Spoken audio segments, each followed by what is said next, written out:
नमस्कार, मी स्वरूपा किचनतर्फे तुमच्या सर्वांचं खूप मनापासून स्वागत करते। आजची आपली रेसिपी आहे शेवगा बटाट्याचा रस्सा। हा रस्सा खूप छान होतो, तुम्ही एकदा नक्की घरी ट्राय करून बघा। तर चला रेसिपीला सुरुवात करूया।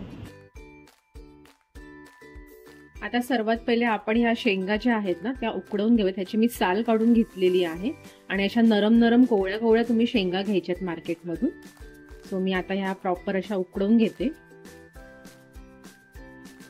हे बघा आपल्या शेंगा किती छान प्रकारे अशा फुललेल्या आहेत। अजून याला 1-2 ते 3 मिनिटं लागतील, त्यानंतर आपण याला काढून घेऊयात। आता आपल्या शेंगा झालेल्या आहेत, त्या आपण काढून घेऊया। गॅस बंद करून घेऊयात आणि सगळं पाणी काढून घ्यायचं यातलं। आता आपल्याला वाटण तयार करून घ्यायचंय भाजी करता। त्याकरता मी इथे घेतले कांदा, सुकं खोबरं बारीक करून घेतलेलं आहे, लसणाच्या पाकळ्या आणि 1 मिरची। आता हे आपण आहे ना चांगलं परतवून घेऊया। तेलामध्ये छान असं लालसर होईपर्यंत परतवून घ्यायचंय। हे बघा, हा मी कांदा उभा चिरून घेतलेला होता।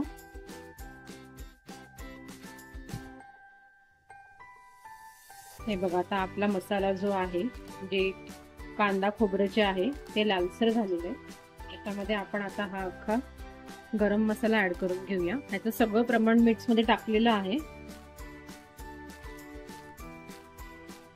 आपण थोडासा भाजून घ्यायचंय। त्याचबरोबर एक अर्धा टोमॅटो। हे बघा, आता आपला हा मसाला भाजून रेडी झालेला आहे। गॅस बंद करून घेऊया आणि थंड करून ह्याला मिक्सरला बारीक करून घ्यायचं, एकदम बारीक पेस्ट करून घ्यायची। भाजी करता तेल टाकून घ्यायचे आणि तेल थोडंसं जास्तच घ्यायचंय, जेणेकरून आपल्याला आपला मसाला छान परतला जाईल। आणि तेल छान गरम होऊ द्यायचंय, नंतरच त्याच्यामध्ये मसाला सोडायचा आहे। कच्च्या तेलामध्ये मसाला सोडायचा नाहीये।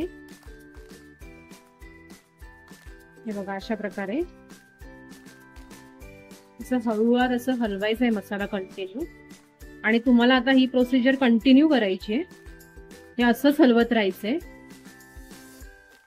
एक 5 ते 7 मिनिटं, जोपर्यंत मसाला तेल सोडत नाही तोपर्यंत।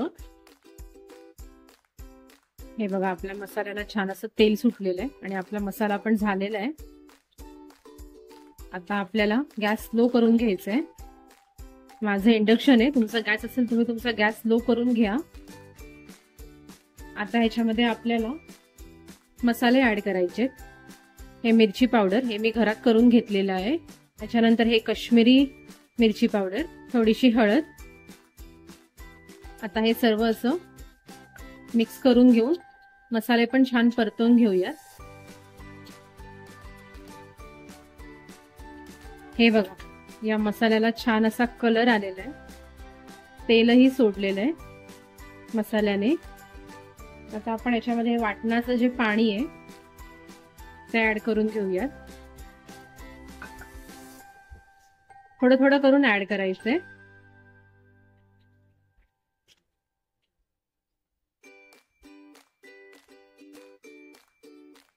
आपलं वाटण केवढं छान झालंय ते बघा तुम्ही। उरलेलं जे पाणी आहे वाटणाचं ते पण ऍड करून घेऊया।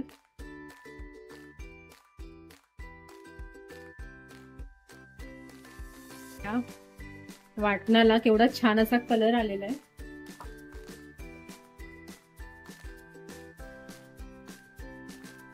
आता आपण ह्याच्यामध्ये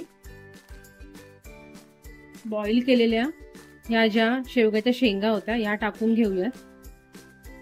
त्यानंतर हे बटाटे आहेत, हे मी कापून घेतलेत, हे मी साली सकटच कापून घेतलेत। आता हे आपण मिक्स करून घेऊयात। आता ह्यामध्ये तुम्हाला हवा तेवढा तुम्ही पाणी घालायचंय, जेवढा तुम्हाला रस्सा पाहिजे आहे तेवढा। चवीपुरतं मीठ घालून घ्यायचंय, बारीक चिरलेली कोथिंबीर। त्यानंतर एक 5 ते 10 मिनिटं ह्याची उकड काढून घ्यायची, छान असं शिजवून घ्यायचंय हे। हे बघा, आपली भाजी रेडी झाली आहे। किती छान असा कलर आला याला, बारीक चिरलेली कोथिंबीर पण टाकली वरतून। आता मी हे पटकन सर्व करून घेते। तर कशी वाटली तुम्हाला आजची रेसिपी? आहे की नाही झणझणीत असा रस्सा? जर तुम्हाला ही रेसिपी आवडली असेल तर व्हिडिओला लाईक करा, शेअर करा, सबस्क्राईब करा आणि बेल आयकॉनला क्लिक करायला अजिबात विसरू नका, जेणेकरून तुम्हाला पुढच्या रेसिपीचे नोटिफिकेशन मिळत राहतील. थँक्यू.